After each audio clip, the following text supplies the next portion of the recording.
Hey, tennis fans, you are listening to Match Point Canada, the official podcast of Tennis Canada. We're also members of the Tennis Channel Podcast Network. I'm Ben Lewis, joined alongside Mike McIntyre for our 10th episode of the season. The first half of the Sunshine Double, Mike, is in the books. Indian Wells has come and gone with titles from Iga and Carlitos. And with Miami just getting underway, you had a chance to speak with their tournament director and fantastic former player, James Blake. Yeah, great to have James Blake back on the podcast. We spoke with him in the fall of 2019. I had to go back and sort of see when that event was here in Toronto, that Champions event with him, Andy Roddick, Jim Courier, and Robbie Ginepri. And I forgot how all the matches played out, but James Blake ended up being the winner for the night. Oh, yeah. And although when I speak with him, in this interview, he mentions that the tennis game is just not there anymore. And he's kind of got to get used to the fact that, it's funny when we play sports, we always want to be improving. And for former professional athletes, professional tennis players, you're never going to be anywhere near as good as what you were when you were younger, even though 43 years old is not old by any stretch. But it was just an interesting sort of comment, one of many interesting comments he makes in the interview that I really sort of, hit home for me, being that I'm the same age as him as well. That's where the similarities start and end. But it was great to have him back because he's just, I think, one of the, voices of reason in the sport, someone that's very, very well respected. He was when he was on tour as a player, just as much now as well in his role as tournament director in Miami.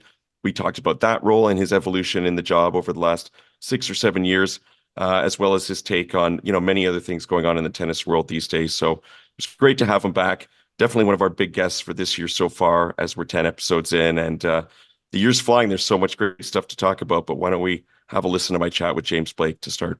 This week, our guest on Matchpoint Canada is a former top 5 tennis player on the ATP. He's captured 10 career singles titles. He's a published author. I just recently finished one of his 2 books, and it was fantastic. He's a philanthropist, a role model, and also the tournament director of the Miami Open. James Blake, welcome back to Matchpoint Canada. My pleasure. Thanks for having me. I really appreciate especially you taking the time for us. I know when we kind of touched base early in the season, you were in Australia. And you said, hey, Mike, how about we wait until I'm back from all my duties here with commentary? And of course, here we are now at probably arguably one of the busiest times of the year for you. So I feel extra indebted to you. I guess let's start with that. The tournament is just about to begin as we air this episode. How excited are you for, I believe, your 7th year now as tournament director in Miami? Yeah, 7th year, 6th tournament, because we missed a year with COVID. But yeah, very excited about it.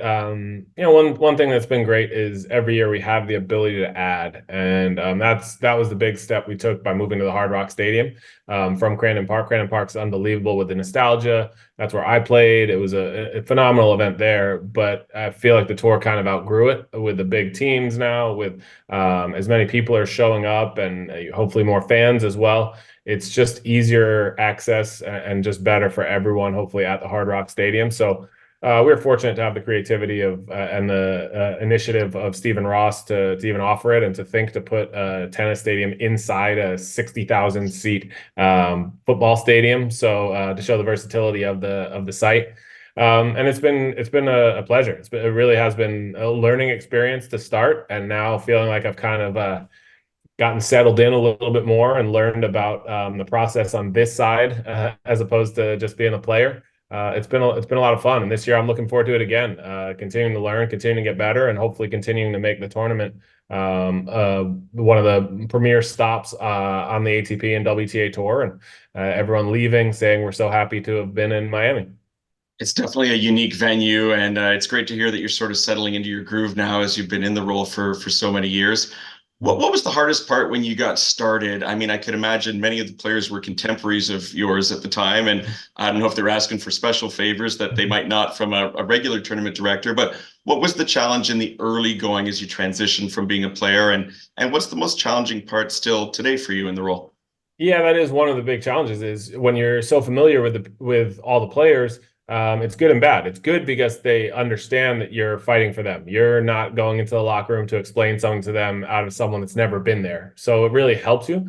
But in the same vein, when they come to you and ask, hey, come on, this is just for me. Let me get one extra badge. Let me get one extra this. Let me get a little bit more time on the practice court. And they expect, hey, we've been friends before and I'm happy to help. And all that, the answer is always going to be yes. And as much as I always want it to be yes, there's plenty of times I have to say no. And that's actually the toughest part for me. Even some of my friends and agent and other people when I was on tour joked that like the hardest thing I had to do was ever say no, because I wanted to say yes to everything. And so that's been probably the toughest thing is the fact that you do have to draw a line sometimes, and you have to say no, and you have to be a little more pragmatic instead of just saying, you know what, this is what I want to do because it's for my friends, it's for the people that I've seen, I've watched play now, or the people that I've played against. I know their coaches, I know their parents, I know, and you just can't say yes to everything. So you got to be reasonable, and that's that at times can be difficult because you want to just be you want to be a buddy to a lot of the people, and you really have to distance yourself from that. You can still be friendly with a lot of the players, but it's not just about a popularity contest or who you're friends with that gets the most or the best treatment out there. Is it different for you now? I'm not trying to date you. I mean, we're about the same age here, same vintage. But now that it's been a few years that you've been retired, and there aren't nearly as many, obviously, players that you've played against. We don't have to count how many, but that's changed. Is it different for you in the role, and just even how you interact with the game, having less of the people you grew up playing with still out there? Yeah, it definitely is a little different. I'm starting to, I've joked to some other people that I'm starting to know way more of the coaches than I am the players, because I played against a lot of the coaches now, which is funny. But I did get my first time last year, a little bit of a reality check of one of the young WTA players that came to me with a complaint. That's part of what you deal with as a tournament director is, complaining about this, complaining about that. We want this, we want more of that, and getting to this complaint. And at one point she said, well, I don't think you even care about the players. And, I continued having the discussion, and I then told the WTA later, just telling them what happened, and, what the complaint was and what we need to do to fix whatever happened. And I told them, she said, you don't really care about the players. And I had to, keep a straight face. I didn't want to laugh, but I realized that she's so young and I told them, like, I don't think she has any idea that I played. I don't think she knows that I was a player at all. And Right. they cracked up and they said, we're going to tell her. I said, no, don't tell her. Just, it's fine. I want to, I'll take it. So I'm getting that sense that within the next couple of years, there's going to be a few more of those where they just see me as only a tournament director or a commentator and not a former player. So I've definitely distanced myself from that playing time, but there's still a few of the veterans out there that I've played against or that I know very well from my time on tour. Well, I'm sure the young American players coming up definitely know who James Blake is. So you've still got a spot for many of them, I'm sure. Our tournament, our big tournament here in Canada, the National Bank Open, held in Montreal and Toronto. You remember, you played it many times. Yeah. We're growing up a little bit, so to speak, not this year, but next year as we move to a bigger playing field and more of a 2-week tournament, similar to what Miami has been through for a while. I'm just curious, in terms of growing to that size of a tournament, what are the pros and cons, and maybe do you have any advice for a tournament like ours as we're on the cusp of getting to that next level, so to speak? Yeah, the pros are it gives a great product because the players aren't as packed in. It's not as compact, so you have to get such great matches in such a short amount of time. You have a great match, you maybe have a day off, and it also gives you the flexibility when you have issues with weather. You got a session that's almost completely rained out or completely rained out. You have a little bit of flexibility, a little bit of wiggle room to work that schedule the next day, as opposed to the 1-week event where there's just no room. You end up having to play 2 matches in a day or extend it even to a Monday or what you have to do with crazy weather situations. So that's a benefit. The downside is that for players, now this is 2 weeks of their year of the schedule, and you're only going to play so many weeks, you're going to play so many tournaments. Now you have to pack one big tournament, but it's into 2 weeks. So it's taking that time off. They expect to be, as a player, speaking from a player's perspective, like you want to be compensated because you're normally playing 2 tournaments in that time. So you have 2 opportunities for paychecks. So when the prize money goes up, then to me, it seems like they always think it's worth it because now we've got hopefully a better product because we're all better rested. We've got time in between matches. The level of the field is very high, and the top players get buys, so they're happy about that. More players have the opportunity to get into a big event like this, into a Master Series when you got 96 instead of 64. So I think that really helps. But they expect that level of compensation to go up because it does take 2 weeks out of their year. And the ones who are frustrated by it are the ones that lose early. You lose early, and that was a big chunk of your schedule, especially when you got, for us, it's Indian Wells and Miami back to back. You got two nearly 2 week tournaments, 10-day, 12-day tournaments. That's a lot if you're not doing well in those. And here we've got back to back between, Canada and Cincinnati as well. So similar to the Sunshine Double. I know I've got a budget for extra childcare costs when I'm on site for 2 weeks starting next year, but I got a few months to work that out between my wife and the in-laws and my parents too. Fingers crossed. Since we're Canadian tennis podcast, although we got a lot of listeners south of the border, but I got to ask you, which Canadian tennis players, and maybe this is part of the reason we're growing up here too, because tennis is becoming so much more popular. I think Canada has kind of stamped its place as a tennis nation, winning both the Davis Cup and Billie Jean King Cup in back-to-back years. And man, when I was growing up, if you told me that was going to happen, I never would have believed it for a million years. So I'm just curious, who of the Canadian tennis players, male or female, excites you the most, either in how you engage with them as tournament director or what you see from their game on the court as well? Well, I mean, I'll be fully transparent here. I've helped Denis Shapovalov a little bit and talked to him more extensively than any of the others.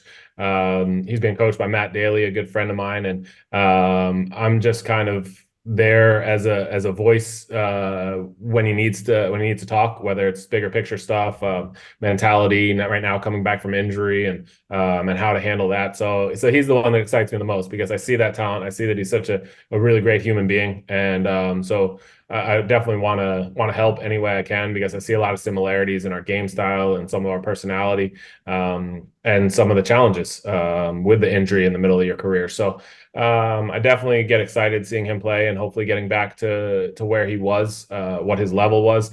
But I think it's really incredible what Canadian tennis has done, and to see Grand Slam champions with Andreescu out of it, and to see Davis Cup and Billie Jean King Cup, and to think, when I was playing, it was pretty much Danny Nestor, and that was about it for Canadian tennis. And now to have FAA and to have Shapovalov and Andreescu on the other side, and you had Jeannie Bouchard having so much success for a while there.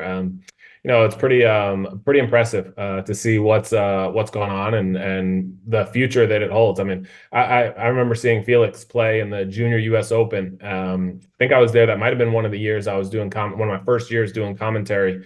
I think I was doing some of the updates for CNN and watching that junior final. And I think I tweeted out at the time, man, this is the future of tennis right here. This kid is incredible, and good to see how much success he's had. Obviously struggled a little bit the last 6 months, 8 months, but when he does put it together, I think he's going to be a force again on tour. So fun to see the young guys really coming into their own.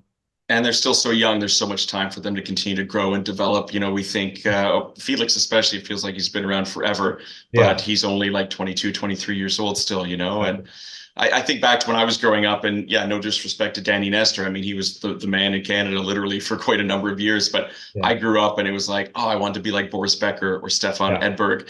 And my kids now growing up and they want to be like Felix or Bianca or Leila Annie. And so it's just got such a huge impact here at home.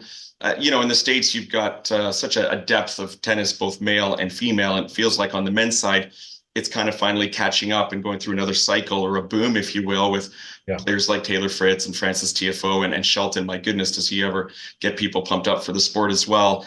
You must be pretty excited to see what's happening now, in terms of the American men. And does it almost feel as strong now as, it has been in several years since you were actively playing, in terms of the parity between men's and women's tennis in the States right now? Yeah, I think it's great to see the American men doing so well and having unbelievable depth. The number we have in the top 100, I think, is higher than any other country. And it's just a matter of, in the States, a lot of them want to follow the ones that are really, really at the top. They want to see another Andy Roddick holding a U.S. Open trophy. And it'll be interesting to see if one of these guys can break through, because that was the question for that generation after Andy and myself, for the Isners, the Querreys, the Sox. Are they ever going to get a Grand Slam title? And the answer for them was no, but in singles. But for this generation, we'll see if one of them is possible to step up. I know we're finally now getting towards the end of the big three era, although Novak still has his hold on the #1 ranking. You got Rafa looking like it's nearing the end of his career, Roger done. So there are more opportunities for some of these players to possibly get a slam. I know that last generation, it was really difficult for anyone to get any slams. So now maybe Taylor can get through to one. Francis, we've seen get to the semis. Tommy Paul has looked really, really good, and like the opportunity is there for him to get to the finals or maybe win a slam one day. And on the women's side, it's been so strong for so many years. You know, that was when we were, even when we were playing and we were hearing, where's the next Sampras, Agassi, Chang, Courier, Todd Martin, all them. We had such a strong women's game between Serena, Venus, Lindsay, Jennifer Capriati. We had, you know, absolute greats, all-timers on the women's side. So our women were almost carrying the flag for the U.S. And it even went so far because Serena and Venus had such unbelievable longevity. So we had Grand Slam champions always on the women's side. And now we don't have Grand Slam champions as much right now, but we still have pretty good depth. And, you know, there is the opportunity for some of the other Americans to do well. I mean, Sloane can still be dangerous. Madison Keys can still be dangerous. Kenin is making a comeback when we have, you know, obviously Grand Slam champions in there. So we do have the opportunities on the women's side, but it's great to see the depth on both the men and the women for the Americans. And how about that Coco Gauff too, getting her first slam at the U.S. Open last summer? I mean, that was just so special to watch too. Yeah, and Coco, I mean, hopefully we'll be carrying the mantle for quite a while because she's still so young. I mean, people don't realize how young she is a lot of times because she burst on the scene at 14, but at 19, winning a Grand Slam and already being a Grand Slam champion, you hope the pressure doesn't get to her, but it seems like she's got such a great head on her shoulders that those kind of things aren't going to hold her back. She's got a great team with her dad and mom have been so supportive, and they seem to be such a great fit in terms of helping her tennis career, where we haven't seen that as often with some other tennis parents. So it's so great to see that they've got such a great family structure, and now with the help of Brad Gilbert as well, doing really well in the coaching box. So I think for Coco, she's really putting it all together. And it's funny to think that people felt like it was taking her too long. There were so many questions of, is she ever going to win one? She was only 19 years old. She just turned 20. You know, she's got plenty of time. And I think she's going to rack up quite a few more. So it's good to see. But the top of the women's game also right now is extremely strong with Swiatek and Sabalenka and Rybakina, some really big hitters and some excellent talent. So it's going to be fun to see Gauff battling with them for the next 10, 15 years. I mean, you see Venus Williams is still playing at 43 years old, I believe. So who knows how long Coco can play and can be at or near the top of the game. Hey, if we have Venus out there at the age of 43, I mean, you're about that age yourself, I believe. How often are you still picking up a racket to play? I mean, the last time we saw you was here in Toronto, I want to say maybe 6 or 7 years ago with Andy and Jim and Robbie Ginepri. Yeah. And are you still doing some of those events, or are those sort of declining in frequency? They're declining, I think, out of interest from the fans, and understandably so. We're moving much more in slow motion now, but you know, it's fun, and definitely Venus makes me feel like a slacker because she is my age and she's out there still playing when I've been the tournament director of Miami for 6 years. So it makes me feel like I maybe didn't get as much as I could have, but out of my career. But I know my body couldn't do it. I couldn't hang on. So now I really don't hit very much at all anymore. There's one kid from here in San Diego where I am that would get me out on the court. He just left for Stanford. He's playing at Stanford actually with Mary Jo Fernandez's son, Nico Godsick. It's Hudson Rivera. And when he was in town, I would hit with him. But now that he's at school, I've almost never hit. I play a lot more pickleball than I play tennis nowadays. Well, I was just going to ask you, and I was out playing pickleball with my son this morning, and it's funny because for the longest time I resisted, and I'm like, oh, I can't. I'm a tennis player. I'm not picking up a pickleball racket. But then you see Andre and Steffi and, Jeannie Bouchard's doing it now. So my son and I picked up a racket this morning, and boy, the two of us, like, he loved it. Absolutely. Because it's so immediate, accessible. Right? Yeah, it's so easy to get into. And for me, one of the biggest things I love in life, especially loved it in tennis, was the feeling of getting better, going out and practicing with a purpose and knowing that I can get better at something. And that applies to me with anything in life. If I go out and play golf, I want to find a way to get better. If I go out and play pickleball, I want to get better. And I can. I've gotten a lot better in pickleball over the last year, and that's fun for me to see.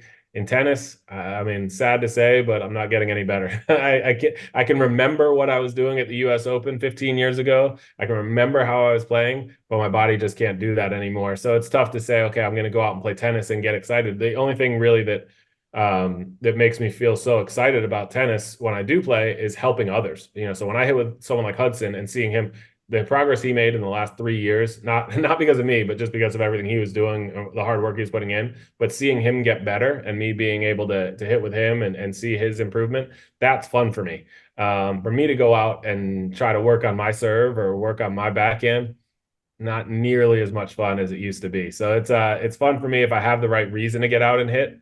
And also get a good workout. That's another thing that's a good, it's good to have excuses to work out, because at this time, all the hours I put in the gym and on the track and on the field, similarly, it's not as exciting to get up and go for a 5-mile run. So if I could get out and play tennis for an hour and have some fun, that's definitely easier. Yeah, I hear that too. And hey, look, there's plenty of video evidence of you in your peak years still out there, and as well your book. And I want to mention it just briefly before we end, because I got to apologize. It took me so long to read it. But for me, I do things kind of sequentially, like chronologically. So I had to get through other American male tennis player books first, like Connors and Sampras and Agassi. Yeah. And I had yours there. And then I'm like, okay, now I'm ready for that era. And for those who haven't read it, it's Breaking Back: How I Lost Everything and Gained Back My Life. And it just grabs you from the beginning and doesn't let go. And obviously the relationship between you and your father was such a key component to the book. And as someone who's very close with my dad, that really, I could relate to that. And it really pulled on the heartstrings. And I mean, I remember the challenges you went through as you were going through them as a tennis fan. But then when you read them all together, you're like, holy smokes, like all that happened in such a short amount of time. And your resilience and your positive attitude. I mean, I think it's a message that we got to give that to the tennis players that don't know you, because they're going to go through challenging times. And what an inspirational story. The book came out many, many years ago. You've written another one called Ways of Grace: Stories of Activism, Adversity, and How Sports Can Bring Us Together. But I guess to round up a very lengthy question, looking back on that book years later, how do you feel it stands up now in terms of what you went through? And would you ever write a follow-up in terms of how your tennis career sort of ended and how you're still involved in tennis and moving beyond that time? Yeah, well, let me answer both parts of those. One is I felt like it was an unbelievable process. I was happy I did it, because the way it is now, the fact that you can read it now and it's not so dated because it was just about the tennis. It was really about, you hit the nail on the head. It was about my relationship with my dad and the things I went through. And way more people in my experience can relate to family tragedy, loss, tough times in life, and recovery, much more than they can relate to hitting a forehand in front of 20,000 people and hearing the crowd go wild. That's a very select group that can relate to that. So the fact that more people nowadays can still pick that book up and relate to it, especially I've said it, and it's self-promotional, I'll admit, but like it's the type of thing you can give for a Father's Day present, because to see the relationship that my dad and I had and what I lost in that time in an important moment in my life, that speaks to people a lot more. And hearing people that tell me that they related to that book means a lot more to me than people coming up and saying, oh, I saw you play this match and you did great in this match, because it's a much more human experience. And to say, would I write another book about the rest of my career and everything? I always said, so I did write that second one, but even when I wrote the first one, people asked, when are you going to write the second one? So I hope I don't have to write a second one, because what happened to me at that time to make me feel like I should write a book, all those things that happened. I when I first thought about writing a book, I'm like, how crazy is this? I'm 25 years old and I'm going to write a memoir like that. I haven't done anything to make that worthwhile until I started thinking about the things that I went through and how that can hopefully inspire other people. But if I have to go through things like that again to write another book, I hope I don't ever have to write another book. And then the next one happened after my incident with the New York Police Department. And when that happened, there's a chapter in that book called The Accidental Activist, because I didn't seek out being an activist, but because of what happened to me, it was sort of thrust on me. And that's why I wrote the second book. And so now again, I say, I don't want to have to write a third book, because it seems like things have to happen to me for me to write a book. So right now, I don't think anyone cares to read a book about taking my kids to soccer practice, picking them up from softball, doing the parent teacher conferences, and things like that. So I hope I don't have to write another book anytime soon, but you never know. I don't say never. I hear what you're saying. Although, hey, the adversity we face as parents, that's a real adversity too in terms of day-to-day battles, isn't it? Yes, it is. Just getting my kids to hockey practice, sometimes that's the biggest battle I have all week long. Yeah. One last thing about that book, and I really enjoyed, remembering what the J Block meant to you, that group of friends, family, and fans all kind of intermixed together. And, we talk sometimes about how difficult it is for tennis players to adjust to retirement, but I kind of wonder, tongue in cheek here, but like, what was it like for the J Block to retire after you stopped playing? What are they up to now, and how much contact you still have with all of them?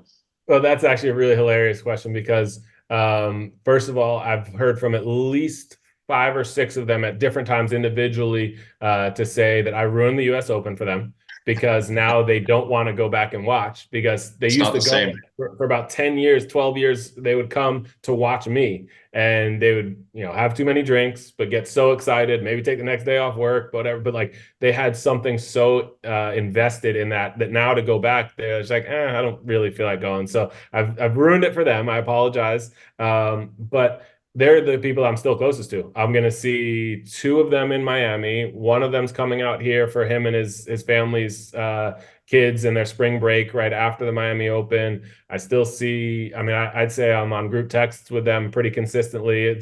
People didn't realize, I think people always just thought, oh, those are just some crazy fans. Those are the people that meant the most to me in my life. That when I was down, when I was not doing well, they were the ones that brought over dinner. They were the ones that got me out of my house. They were the ones that tried to put a smile on my face.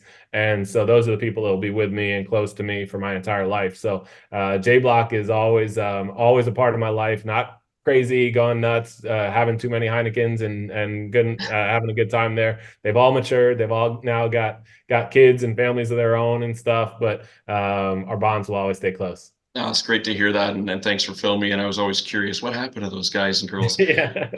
And every tennis player should be so lucky to have a rabid fan base like that. It makes me think a little bit of those Carrot Tops that follow Yannick Sinner around now too. Yeah, I see them. That's a pretty cool group too. Hey, thank you so much for taking the time. I've enjoyed this immensely. You inspired me when I was growing up, watching the sport as a fan. You inspire me now, even working on this side of things. And I got to check out your second book. So that's definitely next on my list in terms of, it's just so motivating. And that's you in a nutshell. I think that's the word that describes you. Our listeners are better off for having heard from you again now. So I hope we can keep this tradition up and have you on again one day for your Canadian listeners and other listeners around the world. Best of luck with the Miami Open this year and a very successful 2024 all around for you. Thanks a lot. Appreciate it, Mike. There you have it, Mike's conversation with former American tennis player, commentator, author, and tournament director of the Miami Open, James Blake. And I hadn't really thought of, I obviously know it's a very challenging role being a tournament director, but you don't think about that perspective of being that former player and probably in James Blake's shoes being buddy with a lot of the players who are coming through to the tournament and, probably sometimes expecting favors and expecting him to say yes to every possible request. And I found that really interesting that's probably one of the biggest challenges he has is he can't fulfill every need and every request of every player that's coming to his event. Yeah, it's funny. I kind of asked that question almost in jest about how, it must be tough not to be able to do everything or get all these requests. But no, that in fact was his number one, I don't want to say beef, but challenge of the job was getting those requests. Although it's funny to me that he said that's happening kind of less and less because there's less players out there that he was, playing against. They've retired as well. And he says it's more the coaches these days that he knows of the younger players that are now playing. So I'm sure it's the coaching requests who kind of come up and rub elbows and want the best practice time or the best practice courts or the matches played at, peak time for them and not necessarily for ratings or TV or what the tournament has in mind. But there's certainly a lot to juggle. And he does strike me as kind of a people pleaser and someone who would like to say yes to everybody, but you got to put your foot down sometimes. And that's the flip side of you got to be good cop, bad cop sometimes in that role, no doubt. I also found it funny, his anecdote about a unnamed young WTA player who last year didn't realize that he was even a former player. And I guess it kind of ages me and dates me a little bit because I can't imagine anybody not knowing James Blake. But of course, as a new generation comes around, you might not be up to speed on your tennis history. No, exactly. And he was always I thought he was one of the most likable players at the time when he was on tour. He had a great personality. He was, of course, an incredible player. Memories of amazing U.S. Open runs to that quarterfinal, a thrilling match back in the day with Andre Agassi on those courts at Flushing Meadows. Probably fell victim to the greatness of Roger Federer a number of times, but still managed 10 career ATP titles in this fantastic career. And you think about the job he's taken on now. I mean, the Miami Open is one of the biggest tournaments on the tennis calendar, one of the 9 biggest tournaments of the year for the ATP calendar. And that's a huge role for him. It was also cool for you to sort of connect and relate to him in terms of his tennis books, which he's written a couple now. Yeah, one more a tennis book and the other sort of more about, I think, off-court issues and Yeah. equity and racism and things he's faced as well.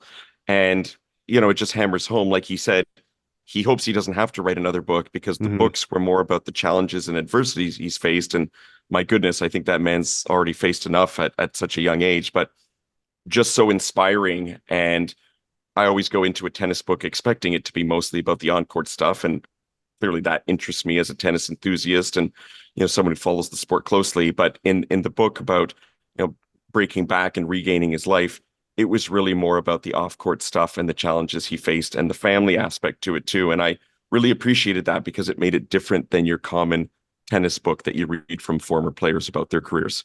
No, definitely. I think as he touched on sort of the relatability of that, I loved hearing him speak so positively about Denis Shapovalov, who I've been trying to speak quite positively about him as he's sort of rebuilding and retooling for this year after, being set back by a knee injury, which kept him out post Wimbledon. And I think things are really turning a corner for Denis. So it's cool to know that James Blake has a personal connection to him as well. And the fact that he sees similarities too, that, Denis went through that half season off. And James Blake was off for even longer, but at that sort of midpoint of your career or sooner than you would expect. And Chapo's only like 24 years old. He's still got so many good years ahead of him, but yeah, a new adversity to face for someone that age and hopefully having some new voices in his corner. It certainly can't help. It can't hurt rather, sorry, to have a voice like James Blake, who you can touch base with as well. And I always feel like James Blake is a really calm kind of presence and individual. And I think we would both agree that that's probably something that Denis could benefit from because at times he gets quite heated and worked up and probably needs to hit that reset button mid-match to be able to rein things in and get back on track and get back into a match that, if not for a loss of concentration, he probably should be winning. Yeah, 100%. That's well said. Let's segue that into Indian Wells, the first of the 2 Sunshine double events. And if we use the phrase back on track, I think that perfectly summarizes the last 10 days for Carlos Alcaraz, who has his first title since Wimbledon of last year. And what a fantastic event this was for him. I thought this was essentially the best version of Carlitos we have seen since he won Wimbledon last year. And to me, this was almost like a statement, like I am back at my top level and I am to be feared. Yeah, maybe that bee sting gave him some superpower or something that kind of, like zapped him back into, although he was already playing great in the event by the time that happened, which, by the way, was that not one of the weirdest things you've ever seen on a tennis court? I've never seen anything like that in my life, let alone just that headline, just sort of play suspended, bee invasion. And that beekeeper dude that they had come in who kind of looked like Gene Simmons from Kiss. I mean, it was just, you couldn't have scripted this thing. It was just so absurdly bizarre. Yeah. And anyways, getting back to the tennis, it was great to see Alcaraz back in fine form. And I mean, to me, it's so crazy how people quickly get on a player and focus on the negative. And, he had lost his way or was no longer being talked about as one of the top players on the tour. And my goodness, the guy's 20 years old. He's already got now as many Masters 1000 titles as Andy Roddick, Marat Safin, Jim Courier, and Boris Becker all have. They're tied with 5, I believe it is. And yet people can talk about how like, oh yeah, he's done, or he's, not going to be what we thought he was, or he's a flash in the pan. I mean, give the guy a break, just because you're 20 years old doesn't mean you're going to have it together in each and every tournament. And, to get wins over Sinner, Medvedev, Zverev, what an impressive display from him. And to capture his second now tournament in Indian Wells. He's back, and it wasn't really gone for that long when you think about it either. No, not at all, really. I mean, I know Wimbledon was the last title, but if you think about it, not long after that, he loses a 3-set, 3-hour, 40-minute match in the Cincinnati final. He was in the U.S. Open semifinals, Australian Open quarterfinals. I think there's a lot of players on the tour who would happily sign up for that. So it's not like he's been losing first, second round at a bunch of events. He's been close. And yes, I think he had a slump for his standards. Sometimes tennis fans get used to such a particularly high standard that when a player is losing, you think something is wrong. But as you said, like, what a difficult draw that he worked his way through.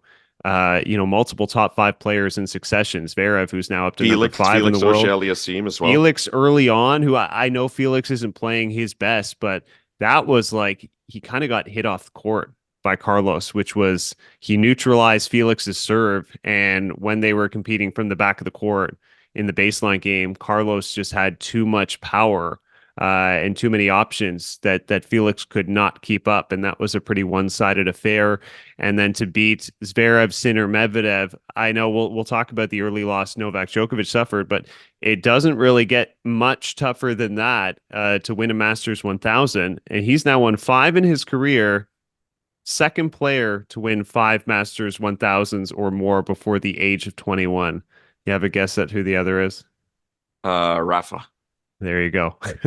Rafael Nadal. No hesitation there. I knew no it, hesitation. I think it was the way that you posed the question. I think you were kind of like, yeah, it's my guy. It's the other Spaniard. But I also think, and I said this last year, like, look, Novak, we know, I still think, we'll talk about this. I still think he's going to win titles. I don't think he's done. He's going to be at the top of the game for sure. But look at what this guy did just last season. So come on. But exactly. at the same point, what the heck is going on, right? Like, is it partly he's just not playing enough events? Like, he hadn't played since the Aussie Open, and you got to get into more tournaments. And now he's taking off Miami, which to me is kind of odd. I don't know. Did he give a reason for why he's taking off Miami, or was it just scheduling issues, which I found very strange. When you've only played 2 events, I don't really buy that. Like, is he so eager to shrug off the hardcourt season, only playing 2 events, the early hardcourt season, that he just wants to get on a different service and reset? To me, I would have thought, no, he's going to go to Miami for sure and try and rebound there. So it's kind of odd to me that he's not going there, to be honest. I am a little puzzled at what's going on behind the scenes a little bit. Well, yeah, it is only unusual. And look, last year he was selective about his schedule as well. And it turned out obviously fantastic. He had an incredible season, winning 3 of 4 Grand Slams. Last year he played Dubai before Indian Wells. Maybe it was a mistake to skip that, just to have sort of a lower stress ATP 500 to lead in. I think the troubling thing is, like, you look at a couple of these losses. Luca Nardi, this is a player who was outside the top 100 a couple weeks prior, was losing to someone outside the top 450. I will say he played a great match. He probably, he played the match of his life, obviously. Great forehand, good baseline game. But Novak, you think normally with his C game, is going to solve a player like that. And I felt like in the third, he almost faded away. He was returning poorly. He didn't have any crispness on his ground strokes. Even movement wise, he wasn't as sharp as he usually is. It was just a strangely poor, flat match from Djokovic. And you remember, he lost to Jannik Sinner in the semis of Australia, but he looked incredibly bad in that match too, just not himself. And now it's 2 times, arguably 3 times this season where we've seen Djokovic look a little off. And I think that brings up the age question. Is he's suddenly looking a little more vulnerable at age 36, turning 37 this year? I just can't imagine that there'd be such a drop and change from last season. I just, he was so incredibly dominant. It was one of his best seasons ever, which is ridiculous. But so I don't buy it. So who knows what else is going on? And, we never know what else is going on in terms of players, family lives and commitments. He's got kids. That's taking up time as well. I think we've seen from many returning players on the WTA tour and what it was like for Roger Federer when he was traveling with his 4 kids, the added pressure that undoubtedly puts on you as well in terms of your mental carrying capacity and just what you're bringing with you to the events that you go to. So who knows what's going on there. I'm very interested to see, not that I'm in a rush to get to the clay court season, but that'll be one of the big storylines for me is, does he kick back into because he's one of the best clay court players of all time. Yeah. He's one of the best every surface players of all time.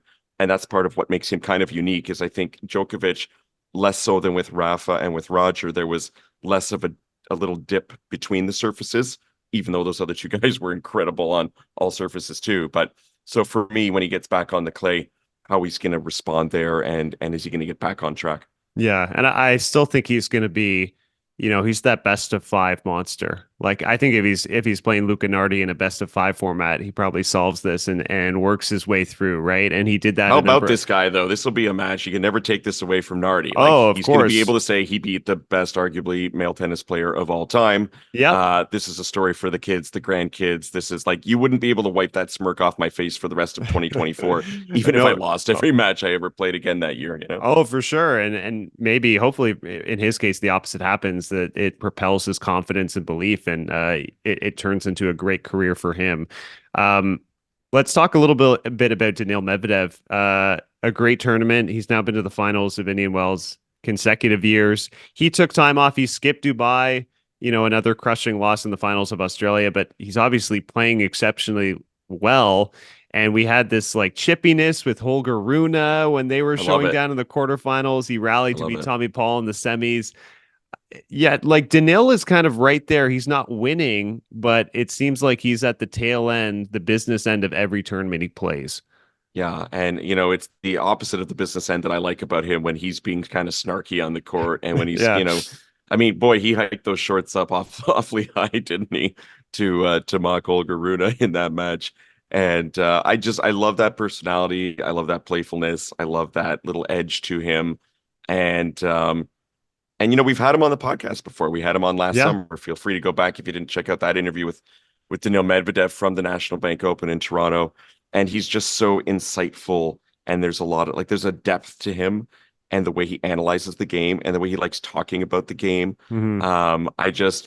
I don't know if you feel the same way, but after you get a player on the podcast or you get to interview a player at a tournament and they open up to you and they really give the best of their time to you, you can't help but in some way, shape, or form kind of like, I don't know if root for them is the right way of saying it, but just kind of like having a different appreciation for them moving forward. Definitely. And I would say right now, he might be my most favorite player to listen to in press, because as you said, he has such an analytical mind. I think he's really bright and really intelligent. He knows how to get the best out of his tennis. Very fun to see. Like Holger Rune has a big personality too. So I love when you have 2 big personalities on the court. And we need I love the Sinner Alcaraz rivalry, but those two are so chummy and they love each other. It's nice they're smiling at each other after shots and everything. Yeah, it's nice to have a little chippiness now and then. So that was fun for sure. And another good result for Daniil. We'll see what he does in Miami. Before we get to that, should shift over to the women's side.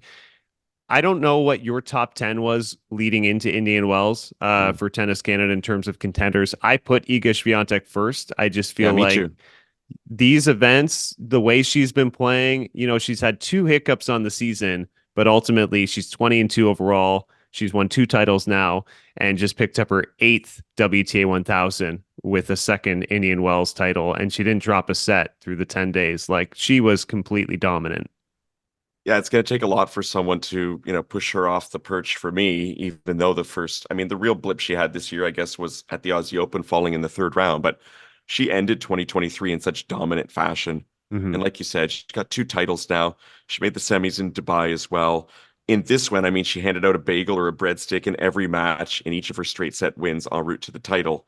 So, yeah, to me, when I gave my power rankings for Tennis Canada ahead of this event, I forget how the others played out there, but yeah, she was an easy number 1 for me to put at the top.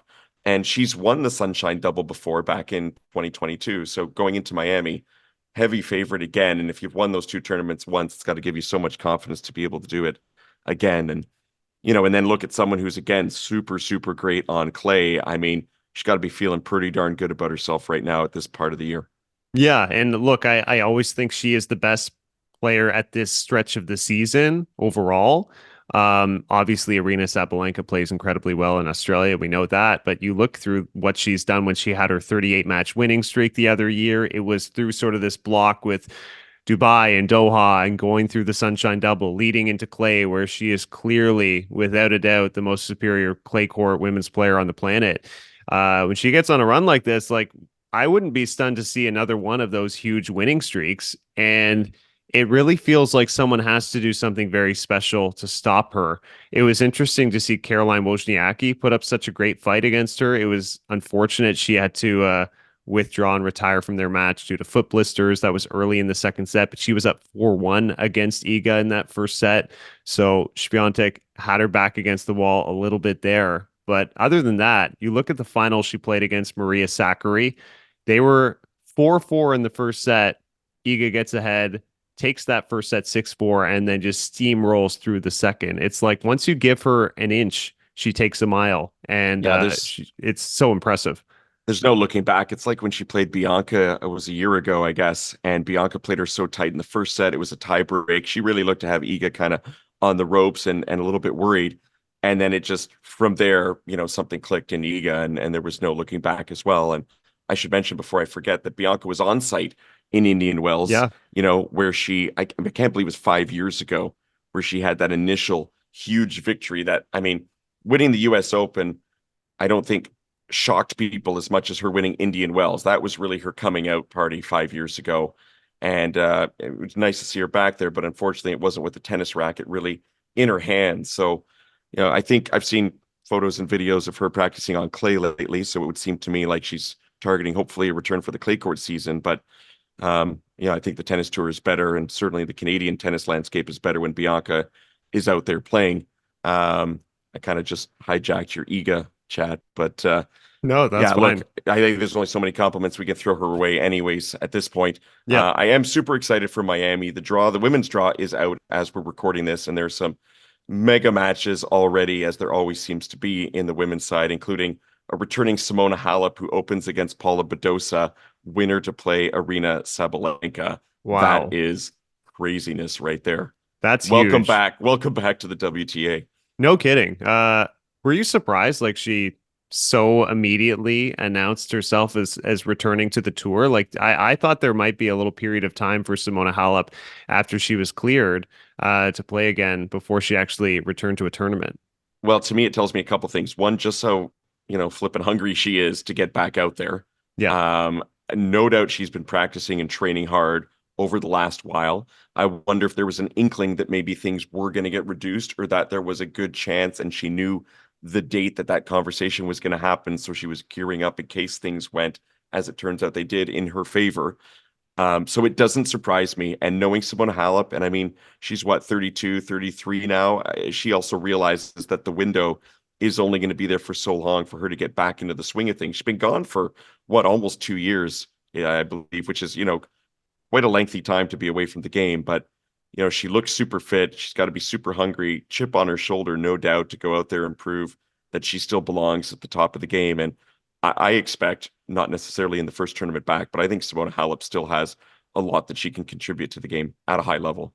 Well, if you think too, when that suspension happened, I would say it happened almost at the second peak of her career, because she was playing so incredibly well. And we saw her win that trophy in Toronto, and it looked like she was going to be a US Open contender, back to her very best.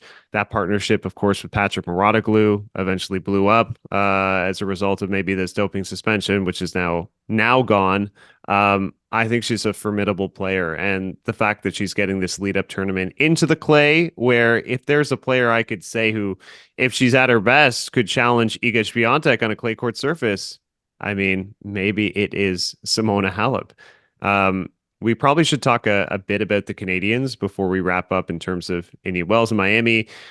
Layla Annie, I had pretty high hopes for her at Indian Wells. I don't know if she doesn't particularly love the conditions, because she hasn't really produced the results of late, but going out first round to young French woman Diane Parry in in 3 sets, 7-5, 5-7, 6-2, a bit disappointing. And I think a bit disappointed that Layla was not able to sort of dictate play through most of this match, where you feel like she has more weapons on the court than her opponent.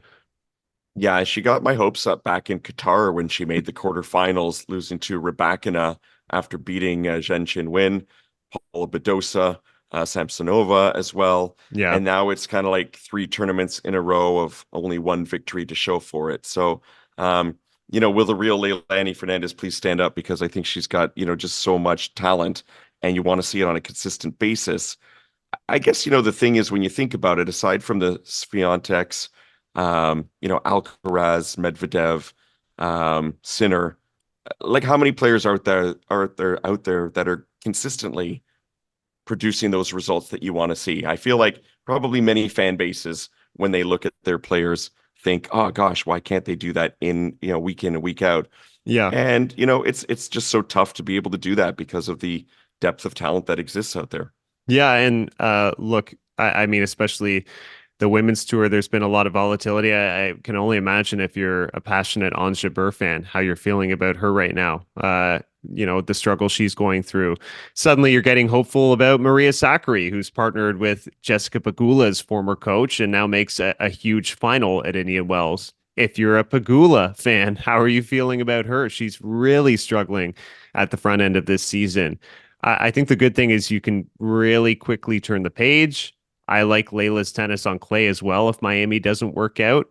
And then, for Canadian hopefuls, ideally, let's say Layla is getting herself back in form and Bianca is returning to the tour healthy on clay. And suddenly we have 2 strong players on the women's side.